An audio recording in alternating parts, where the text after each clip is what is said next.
Assalamualaikum warahmatullahi wabarakatuh. Berjumpa kembali di channel ini. Salam sejahtera untuk kita semua, terkhusus Bapak Ibu guru peserta ujian P3K tahun 2022. Berikut akan saya sampaikan hal-hal yang perlu dipersiapkan oleh Bapak Ibu sekalian. Ini ya perlu penjelasan lebih lanjut Bapak Ibu sekalian. Namun sebelumnya, kepada Bapak dan Ibu yang baru bergabung di channel ini, saya mengundang Bapak Ibu sekalian untuk menjadi sahabat profesi guru dengan cara subscribe dan aktifkan loncengnya untuk mendapatkan informasi terbaru dari channel ini. Mekanisme seleksi yang mau kita bahas di sini adalah untuk seleksi kesesuaian atau verifikasi. Jadi ini Bapak Ibu sekalian, memang kalau kita perhatikan ada nilai subjektifnya di sini. Poin-poin penting yang akan dibahas adalah memuat ini. Jadi kalau kita uraikan ini ada sekitar 27 indikator ya. Ini yang akan kita bahas lebih lanjut. Hal mana kalau kita perhatikan ini untuk pelaksanaan seleksi bagi P2 dan P3 ini adalah bergantung kepada Dinas Pemda ya, sehingga di sini diberikan oleh Kemendikbud berupa kisi-kisi bahwasanya bila instansi hanya memiliki 4 formasi tersebar di 4 sekolah dan formasi hanya dibuka di sekolah A dan B, maka bila ada sekolah C dan D melamar ke sana, penilainya adalah kepala sekolah yang bersangkutan. Dan tentunya bila banyak pesertanya di suatu kabupaten, ini juga nanti Bapak Ibu sekalian di-ranking untuk mengisi jabatan tersebut. Oleh karena itu tentu perlu mendapatkan nilai tinggi dari hasil penilaian kepala sekolah, guru senior, begitu juga dari pengawas serta BKPSDM. Nah, di sini dibuat jalurnya ya, pemenang 1 kelebihan guru, pemenang 2 ini contohnya Bapak Ibu sekalian. Yang mau kita bahas adalah poin utamanya, mana di sini ada penilaian dibagi ya, 40% untuk kompetensi, 60% untuk kinerja. Yang mana ini ada 27 indikator. Kebiasaan refleksi yang sudah Bapak Ibu lakukan selama ini, nanti kita akan lihat kisi-kisinya, kemudian pembelajaran yang Bapak Ibu lakukan, kenyamanan dan keamanan belajar, efektivitas pembelajaran, asesmen, struktur pengetahuan, pengembangan diri, aktif berkomunikasi, hingga nanti perekat kebangsaan. Ini adalah penilaian menurut kepala sekolah, guru senior, dan pengawas. Jadi nilainya ini masih subjektif. Nah, ini contoh instrumen yang akan nanti diisi oleh tim penilai. Misalnya dalam melakukan pendekatan calon atau pelamar melakukan mencatat kekurangan nilainya 2, meminta masukan nilainya 1, pembahasan evaluasi beserta meminta masukan 4, selalu meminta pendapat tentang diri sendiri, nilai skornya 3. Pengawas, guru senior, dan kepala sekolah akan memilih salah satu jawaban. Nanti jawaban yang dipilih untuk Bapak Ibu sekalian itu akan ditentukan skornya. Nah, dari indikator tadi kalau kita mau buat beberapa ini ilustrasi saja, kisi-kisi pertanyaannya adalah yang pertama, barangkali nanti pertanyaannya pastinya apakah ijazah pelamar sesuai dengan jabatan yang dilamar. Ini untuk ijazah. Kemudian apakah serip pelamar linear dengan jabatan yang diisi? Bagaimana pengamatan saudara terhadap kegiatan pembelajaran yang akan dilakukan? Jadi berbentuk scoring Bapak Ibu sekalian. Menurut saudara bagaimana keterlibatan siswa di kelas saat pelamar melaksanakan pembelajaran?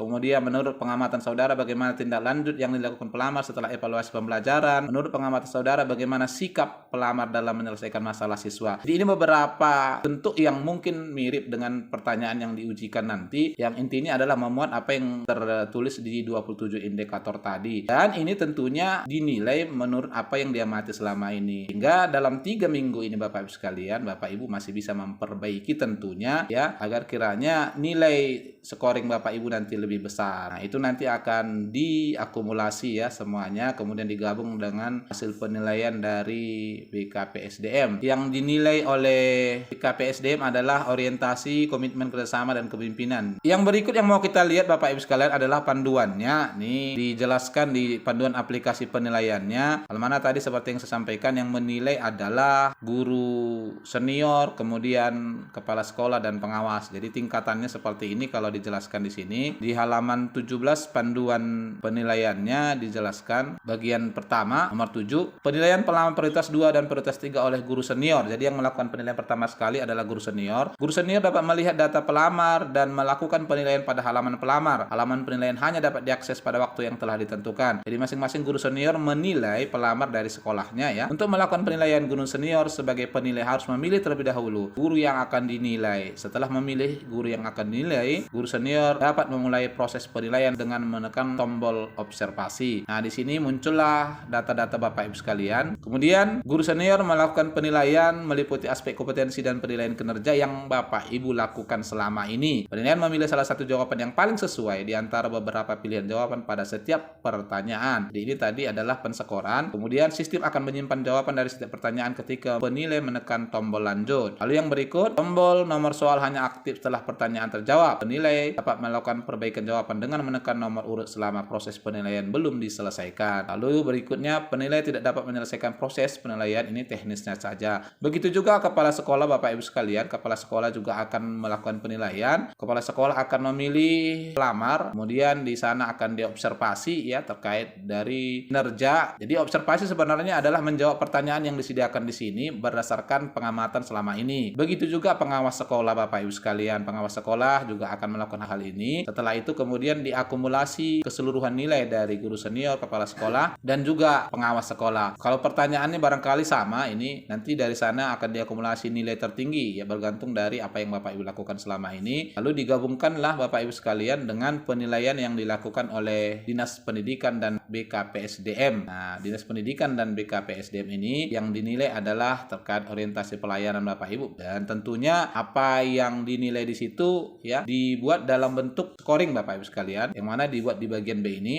Dinas Pendidikan dan BKPSD melakukan pembobotan kepada pelamar dengan memilih 1 dari 5 bintang, rentangnya 60-100% yang terdapat pada halaman penilaian. Penilai dapat menutup halaman penilaian dengan menekan tombol tutup untuk mengakhiri proses penilaian. Setelah ini, ya, penilai dari Dinas Pendidikan juga masih bisa melihat nilai dari masing-masing. Artinya, Dinas Pendidikan atau BKPS dapat melihat nilai pelamar yang telah diberi nilai pada menu daftar nilai. Nanti di sini akan ditampilkan nilai dari masing-masing peserta prioritas 2 dan 3 untuk menduduki satu jabatan di sekolah tertentu. Konteksnya ini memang bisa dipindahkan formasinya bila kemudian Bapak Ibu yang mendapatkan nilai tertinggi, maka walaupun formasinya bukan di sekolah Bapak Ibu, menurut ini bisa dipindahkan ke sekolah Bapak Ibu ya. Namun ini sekali lagi lebih ke subjektif Bapak Ibu sekalian, karena kalau kita perhatikan Dinas Pendidikan akan menilai berdasarkan laporan yang dikirim oleh kepala sekolah selama ini. Nah, barangkali ini informasi yang bisa sampaikan. Selamat mengikuti pendaftaran kepada rekan-rekan semuanya. Assalamualaikum warahmatullahi wabarakatuh.